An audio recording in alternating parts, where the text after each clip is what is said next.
Yo, what is going on YouTube? This is episode 2 to my DR650 engine rebuild series in preparation for my Africa trip. In the previous video, we installed all 8 of the crankcase bearings. Today we'll be reviewing the crankshaft that I had rebuilt by Millennium Technologies. Let's get to it. This right here is my DR650's crankshaft that I had rebuilt by Millennium Technologies. This fine piece of machinery is critical to the longevity and the good running of your DR650 engine. It's responsible for converting the up and down motion of the piston into rotational energy. In other words, it drives the transmission and powers the rear wheel. Servicing your crankshaft is a necessary part to any engine rebuild. However, rebuilding a crankshaft, especially a 4-stroke one, requires special tools that will set you back quite a bit. Most of the time, it's much more cost efficient for the home engine builder to have it sent out to a professional for the rebuild. I chose to have my crank rebuilt by Millennium Technologies. I sent them my crankshaft along with a new conrod, a big end bearing, the 2 thrust washers, and of course the pin.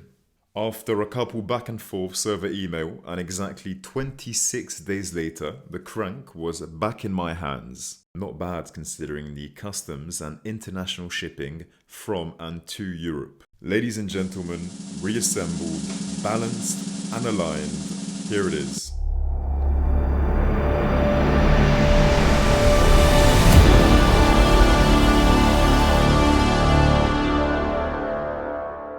Now, Millennium Technologies are known for some exceptional work. However, with that being said, I would be foolish to not look things over and give it the big okay. It's not unheard of a perfectly balanced crankshaft being knocked out of alignment during the shipping.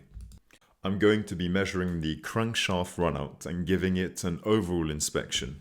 The Suzuki service manual specification for runout is at 0.05 millimeters or 0.02 of an inch. As you can see, the manual illustrates the use of V-blocks placed directly under the bearing journals. I do have a set of V-blocks at hand that I use for smaller engine measurements, however, I'll be using this crankshaft truing stand instead. In an ideal world, you would want to use a precision bench center or a lathe with the correct attachments. This is especially relevant to the DR's crank as the bearing journals aren't completely level with one another. The V-blocks and the truing stand will indicate an inaccurate figure if this isn't taken into account. This is the setup I'll be using. Here is the crankshaft truing stand with these 4 adjustable bearings to set the height.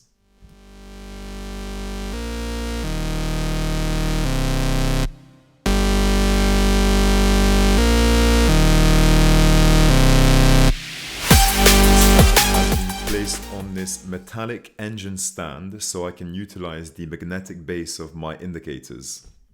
I will be measuring the runout with these cheap off-brand dial indicators. It's no Mitutoyo or Starret, but it does the job to measure runout correctly.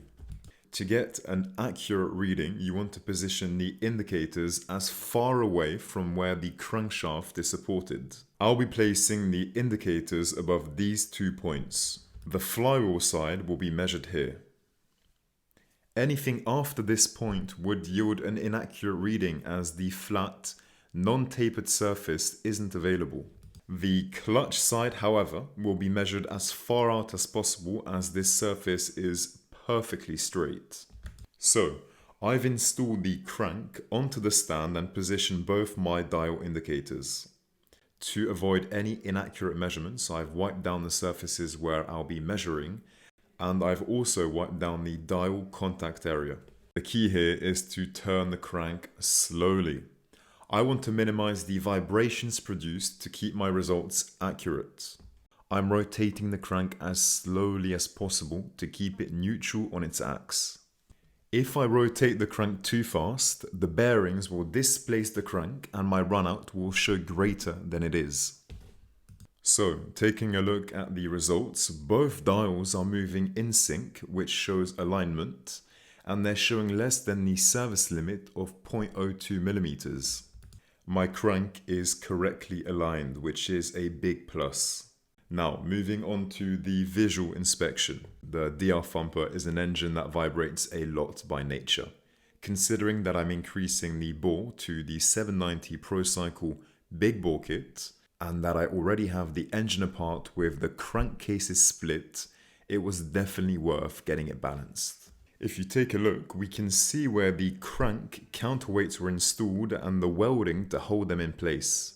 I want to make sure that there's no protruding welding that would interfere with the counterbalance. Checking this is pretty straightforward. A visual inspection may be enough, but I like checking the level with the flat edge of a metallic ruler and a pair of feeler gauges. If the feeler gauges makes its way through, it's lower than the crank assembly, which is what I want. If it doesn't, that means the welding is protruding, which would possibly cause an interference problem with the counterbalance. As you can see, this feeler gauge makes its way through no problem, which gives me a good indication that the welding is lower than the crank level. The Suzuki manual indicates a 1mm clearance for the thrust washers. Clearance is critical on a 4-stroke engine, as these thrust washers act as an oil pressure barrier which helps flow oil to and around the big end bearing.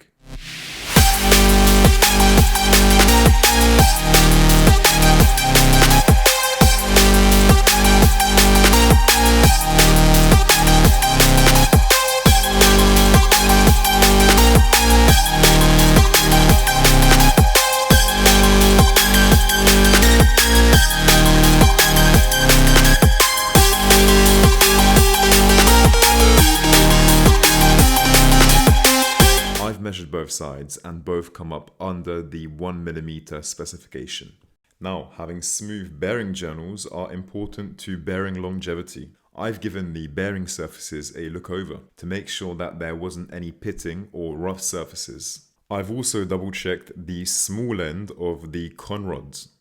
I want to make sure that there's no visible chipping or visible scoring. Although the conrod is new, I have to make sure that everything is perfect. To finish things off, I'm going to make sure that the threads are intact. The simplest way to check this is to thread on the primary gear nut. So, verdict. After measuring the crankshaft runout and giving it a thorough visual inspection, I'm happy to give it the big OK and proceed. So there you have it. The crankshaft is perfect. The crankshaft is ready to go. So there you have it. Thank you for watching. In the next episode, we'll be reviewing and rebuilding my NOVA wide ratio B transmission gearset. Cheers.